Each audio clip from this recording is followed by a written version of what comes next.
देशभक्तीच्या नावाखाली आपल्याला गंडवलं जाते का? जर इकॉनॉमी इतकी स्ट्रॉंग आहे, तर मग आपल्याला का अचानक सांगितलं जाते गोल्ड घेऊ नका, पेट्रोल कमी वापरा, फॉरेन ट्रॅव्हल टाळा? क्वेश्चन सिंपल आहे. देश मजबूत चाललाय की प्रेशरमध्ये आहे?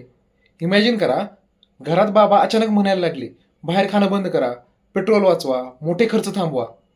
याचा अर्थ घरातल्या लोकांना समजून जाते की घरावर फायनान्शियल प्रेशर आहे. मग देशाबाबत लॉजिक वेगळा का बरं? 2008 मध्ये पूर्ण जग फायनान्शियल डिप्रेशनमध्ये होतं. अमेरिकेच्या बँका बंद पडल्या होत्या. स्टॉक मार्केट पूर्ण क्रॅश झाले होते. पण तेव्हा सुद्धा भारत सरकारने आपल्याला सांगितलं नाही, गोल्ड घेऊ नका, ट्रॅव्हल करू नका, पेट्रोल कमी वापरा. नाही सांगितलं.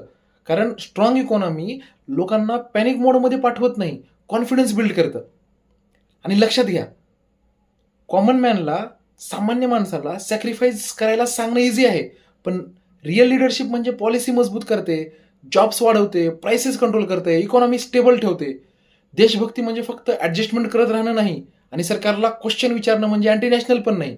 कारण strong governments create confidence, weak policies ask citizen to compensate. म्हणजे किती बालिशपणा आहे हा?